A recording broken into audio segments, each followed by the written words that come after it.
Sardegna, rinnovabili al 100%, politica frena. Sardegna, quale futuro energetico vogliamo davvero? Immagina la Sardegna, un'isola unica, ricca di storia e paesaggi mozzafiato. Oggi, questa terra si trova di fronte a una scelta cruciale per il suo futuro energetico.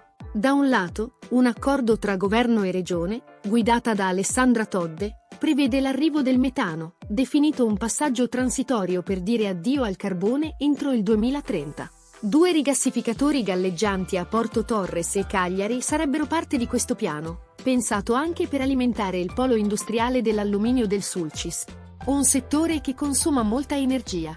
Ma per molti, questa scelta è un rischio.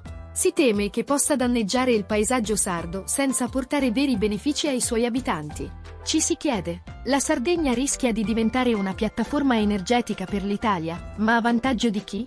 E se esistesse un'alternativa, non solo più pulita, ma anche più vantaggiosa per i sardi? Uno studio rigoroso, condotto dal Politecnico di Milano, dall'Università di Cagliari e dall'Università di Padova, dimostra una possibilità entusiasmante. La Sardegna potrebbe alimentare la sua rete elettrica ricorrendo al 100% alle fonti rinnovabili. Pensaci, un'isola alimentata interamente da sole e vento.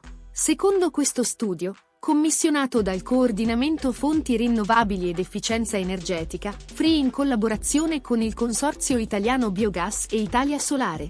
Per raggiungere questo obiettivo ambizioso, ma realistico, basterebbe puntare su incrementare l'energia prodotta dal solare e dall'eolico, utilizzare sistemi avanzati di accumulo energetico, come grandi depositi di batterie, si parla di almeno 14 gigawatt di capacità di accumulo, sviluppare e modernizzare le reti di distribuzione e trasmissione, come il cavo Tyrrhenian Link che collegherà la Sardegna alla Sicilia.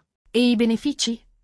Sarebbero enormi, ambientali. Una riduzione drastica delle emissioni di CO2, stimata al 62%. Economici. Un calo significativo delle bollette. Le famiglie potrebbero risparmiare circa il 20%.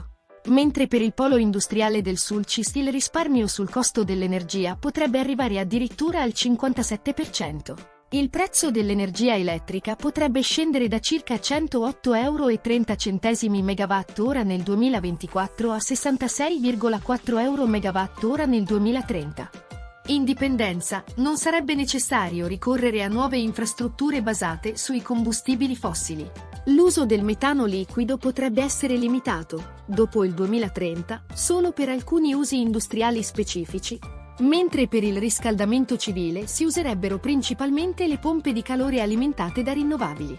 Oggi, persino il biogas prodotto localmente può coprire il 10% della domanda di gas per l'industria termica. E le piccole comunità energetiche, basate su impianti fotovoltaici su scala ridotta, potrebbero fornire almeno 1,5 gigawatt, promuovendo una condivisione dell'energia a livello locale. La stabilità della rete elettrica, oggi garantita in gran parte da 2 centrali a carbone, che chiuderanno nel 2030 e che forniscono il 75% dell'energia sarda attuale, sarebbe assicurata dagli accumuli e dall'interconnessione con il resto d'Italia. I costi iniziali per sviluppare le rinnovabili sarebbero ampiamente compensati dai costi di esercizio nettamente inferiori rispetto ai fossili.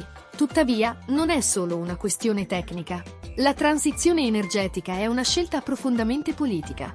Mentre gli esperti mostrano la via per un futuro verde e vantaggioso, si intravedono rischi di speculazioni.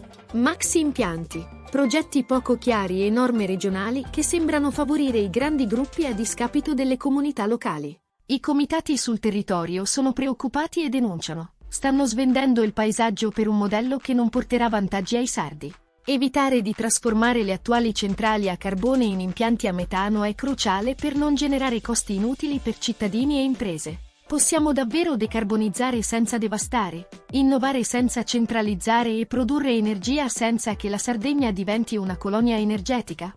La scelta sembra chiara per gli studi scientifici e per chi difende il territorio. Occorre una visione politica che superi le resistenze al cambiamento. Considerando tutti questi elementi, i rischi del metano, le enormi potenzialità delle rinnovabili e i benefici economici e ambientali di puntare al 100% pulito, cosa deciderà il futuro della Sardegna?